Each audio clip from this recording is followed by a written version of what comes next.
Olá, eu sou Lilian Félix, psicóloga aqui do canal Com Você Psicologia. E no vídeo de hoje eu vou falar sobre o TDAH, transtorno de déficit de atenção e hiperatividade. Fique comigo, curta e compartilhe esse vídeo, ative o sininho para receber as notificações e inscreva-se no nosso canal.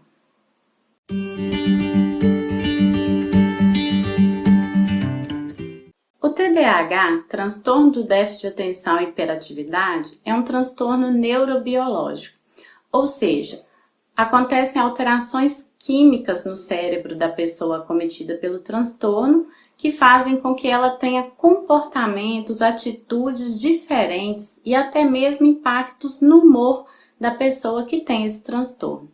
É importante que as pessoas entendam que não é uma doença propriamente dita.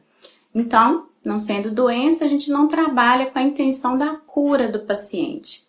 O TDAH, ele é considerado um transtorno onde existem essas alterações neurobiológicas e químicas no cérebro, então o paciente muitas vezes precisa ser medicado e também fazer terapia para aprender a lidar com as diferenças que esse cérebro alterado faz com que ele tenha comportamentos diferentes, formas de ver o mundo, de interagir com as pessoas, sentimentos diferentes. É por isso que é tão importante a terapia nesses casos. Na TCC, Terapia Cognitivo-Comportamental, nós vamos trabalhar com esse paciente formas mais adequadas de interação, de reação frente a alguns estímulos, estratégias de planejamento, de organização de rotina, porque eu vou entrar mais em detalhes aqui sobre os sintomas e vocês vão entender como que é importante a terapia nesses casos.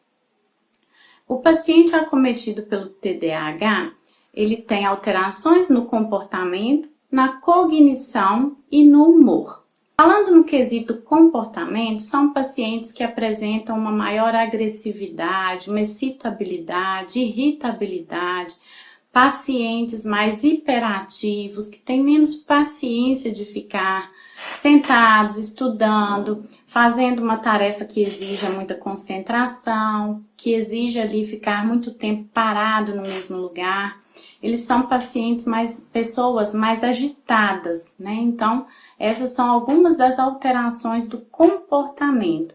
No nível da atenção, da cognição, são pacientes que têm dificuldade de se concentrar muito tempo, de ficar com a atenção focada numa mesma coisa. Eles desfocam, perdem a atenção o tempo inteiro, sempre qualquer estímulo que tenha no ambiente, né? Qualquer pessoa que fale uma outra coisa já desvia a atenção. E até os próprios pensamentos dele, como são pensamentos muito acelerados, esses próprios pensamentos já desfocam da atenção daquilo que ele estava fazendo.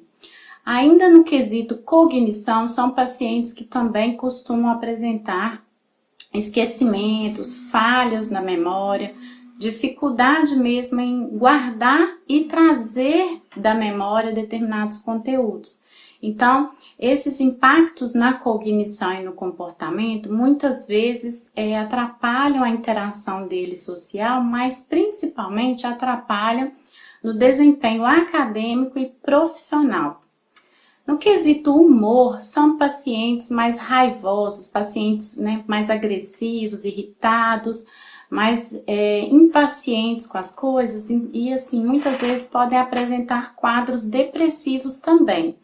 Né? E eu vou entrar um pouquinho mais no detalhe disso aí para vocês entenderem que essa depressão muitas vezes ela é causada pela baixa autoestima, a questão do paciente não acreditar em si, no seu potencial, e isso é devido a crenças que ele formou na infância, né? Devido às coisas que ele foi ouvindo, foi sendo reforçado para ele foi formando crenças de incapacidade, de diferença em relação às outras pessoas, entendendo-se como inferior, e isso vai formando aí nele crenças que vão deixando com que ele vai fazendo com que ele se isole, vai fazendo com que ele fique desmotivado frente aos objetivos que ele tinha e passa a nem ter mais e nem se dedicar mais a nenhum objetivo que ele acredita que não vai alcançar. Então, o TDAH é um transtorno que não acomete somente as crianças, como hoje a gente vê muita gente falar, meu filho é hiperativo, meu filho tem TDAH. Então, a gente ouve muito falar desse diagnóstico nas crianças. E sim, é um transtorno que normalmente já inicia ali a partir dos 10, 12 anos, são formados os diagnósticos normalmente a partir dessa idade, que é quando a criança começa a apresentar dificuldades na escola, dificuldade de assimilação, de ficar quietinho para aprender, de conviver com os colegas. Então, normalmente a escola sugere que a família faça uma avaliação, sugere que leve a um especialista, e aí muitas vezes é feito o diagnóstico a partir dessa idade. Mas hoje já se sabe que muitos adultos também apresentam esse transtorno. Um transtorno que foi negligenciado aí durante muitos anos e até mesmo por desconhecimento da família, de todo mundo que convive com essa pessoa. Acredita-se aí então que são traços da personalidade, característica da própria pessoa, então não se busca um tratamento e a pessoa vai vivendo com aquilo ali, arrastando aquilo ao longo dos anos. Como eu falei há alguns dias no vídeo sobre a distimia, que é a mesma coisa no sentido de que a pessoa vem arrastando esse quadro ao longo da vida, é visto como preguiça e é deixado para lá, não se busca tratamento, assim também no TDAH. Quando a gente faz o diagnóstico de um paciente adulto, muitas vezes a gente vai ver que essa pessoa já vem com comprometimento ao longo da vida dela, tendo aí fracasso na vida acadêmica, fracasso no desempenho no trabalho. Muitas vezes são pacientes que têm um potencial grande, são pacientes inteligentes. É importante ressaltar aqui que a grande maioria tem um potencial de aprendizagem muito grande, porém essa dificuldade de focar a atenção é que acaba fazendo com que a pessoa entenda que ela não é capaz, que ela não aprende, que ela não consegue, que ela é burra, e aí vai se deixando de lado essa questão do estudo, da dedicação, e a pessoa começa a não ter mais planos de formar, de fazer uma faculdade, de ter uma carreira, porque ela não acredita mais nela. Então é muito importante que seja feito o diagnóstico correto para se buscar o tratamento adequado, porque quando a gente vê que o paciente encontra o diagnóstico, que ele encontra tratamento, você vai dar de encontro com uma outra pessoa, muitas vezes, uma pessoa que passa a ser focada, que passa a ter objetivo, que passa a acreditar nela e sonhar. Então, muitas vezes é a falta de um diagnóstico adequado e de um tratamento correto que faz com que a pessoa tenha a vida aí toda comprometida por um transtorno que tem sim tratamento. Eu gostaria de ressaltar também nesse vídeo que pacientes que não recebem tratamento adequado ou que são negligenciados, fazem algum tratamento que não é o correto para o seu transtorno, muitas vezes os pacientes com TDAH podem apresentar, além de quadros depressivos, podem apresentar até mesmo tentativas de suicídio, porque a pessoa vai fracassando em várias áreas, vai achando que ela é um nada, que ela não tem perspectiva nenhuma de vida, que nada para ela dá certo, então ela começa a pensar, a ter sentimentos de desesperança, de não ver um futuro à frente, então ela pode pensar até mesmo em desistir. Então, para deixar um alerta aí. Além disso, sabe-se que 25% dos pacientes que apresentam o TDAH têm chances, têm probabilidades de desenvolver condutas antissociais, né? E aí a gente precisa alertar para isso, porque uma vez que o paciente, a pessoa tem condutas antissociais, ela tende a se isolar ou sofrer esse isolamento da parte das outras pessoas, porque ela não sabe interagir, não sabe se relacionar, ela não tem muitas vezes empatia com as outras pessoas. Então isso vai causar também grandes prejuízos no trabalho, na escola, nos relacionamentos amorosos. E aí uma das coisas que a gente vê também nos pacientes com TDAH adultos é que eles têm dificuldade de estabelecer relacionamentos duradouros, né? Porque a outra pessoa que deveria conviver, que estaria ali convivendo com a pessoa, ela sofre de ter do lado uma pessoa que é agressiva, uma pessoa irritadiça, uma pessoa que não consegue ficar parada num lugar para fazer uma determinada programação, uma pessoa que não tem foco, que não consegue se concentrar em determinadas tarefas. Então essa pessoa não tem foco, não consegue conviver com a outra pessoa, não tem empatia, é agressiva. Então você pensa, é muito difícil levar um relacionamento à frente com essa pessoa. Apesar de já ter dito aqui que não se trata de uma doença e sim de um transtorno, eu gostaria de frisar que o tratamento é feito com medicamentos e com terapia, dependendo do nível, do grau desse TDAH, porque existem diversos graus.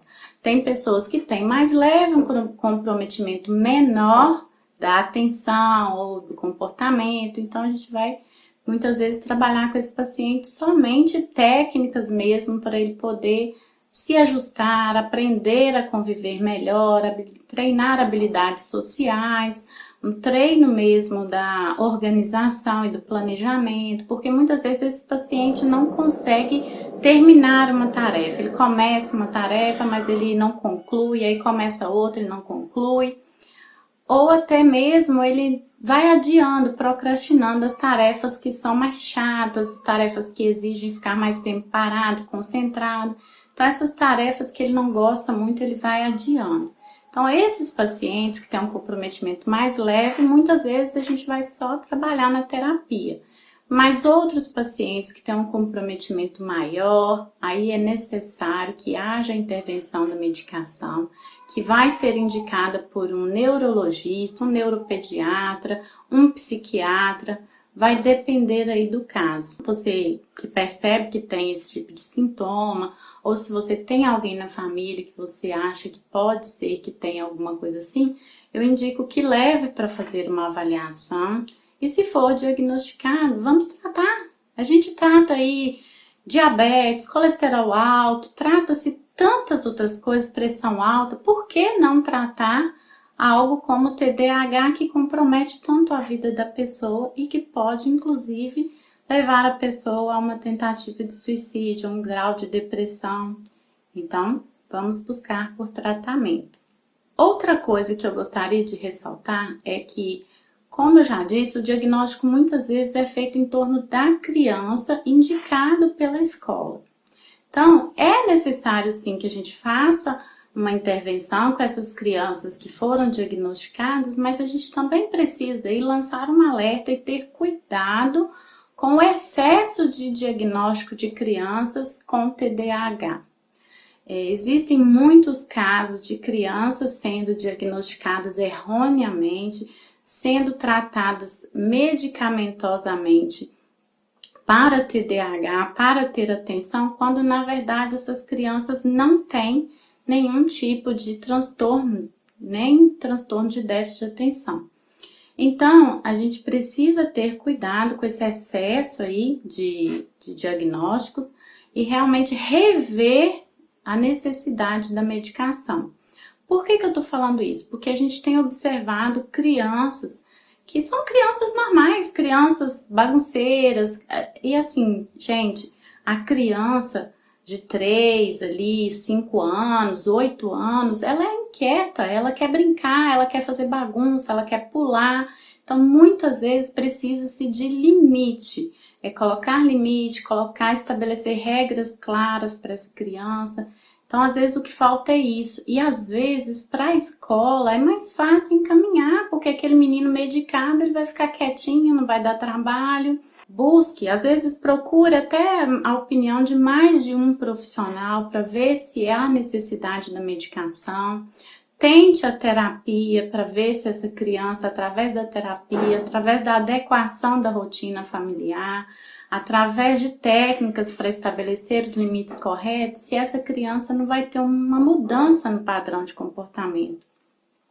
é o que muitas vezes acontece. Diversas vezes a gente atende no consultório, a gente vai rever a rotina, a gente vai rever formas de educação e a gente vai fazer as alterações, as adequações necessárias e em pouco tempo a gente começa a ver aí mudanças no comportamento dessa criança e muitas vezes não é necessário medicar, fazer nada assim, nenhum tipo de acompanhamento mais profundo. Muitas vezes a intervenção não é nem com a criança, é com a família, de ajustes na conduta familiar. E uma outra coisa que eu gostaria de ressaltar nesse vídeo antes de encerrar é um alerta para os pais em relação ao eletrônico. Todos os equipamentos eletrônicos e aí, em especial, o celular. As crianças ficam muito tempo ali assistindo vídeos, jogos, e eu gostaria de alertá-los para que isso não se torne um hábito na vida da criança, que vocês tentem diminuir o tempo de uso, a frequência, né? Porque os vídeos, todos esses equipamentos eletrônicos, jogos de videogame, eles estimulam o cérebro da criança, o cérebro fica um cérebro mais agitado e, portanto, a criança vai desenvolver comportamentos mais agitados, mais irritada, mais nervosa, mais agressiva. Então, muitas vezes a gente precisa retirar, diminuir a quantidade de estímulos eletrônicos dessa criança. E essa é uma das primeiras atitudes que a gente tem quando a gente faz a anamnese no consultório, a gente observa que essa criança passa muito tempo com eletrônicos, o cérebro dela provavelmente está um cérebro excitado, agitado. A criança dorme mal porque essa ativação do cérebro altera o ciclo do sono da criança. Então, quando a gente faz essas alterações todas, muitas vezes desaparece os sintomas que antes se pensava ser do TDAH. Então, esse vídeo é para também deixar aí um alerta aos pais de como vocês estão formando essas crianças, né? As crianças precisam de limites e os limites são dados pelos pais e educadores. Fica aí uma dica. Eu espero que vocês tenham gostado do vídeo. Curtam e compartilhem, o conteúdo pode ser de interesse de outras pessoas com as quais você convive, pode ajudar algumas pessoas a se identificar com sintomas e que essas pessoas busquem ajuda. Deixa aí o like de vocês e compartilhem o vídeo, como já disse, deixem as sugestões dos próximos temas. Desde já eu agradeço por vocês acompanharem o canal. Um abraço!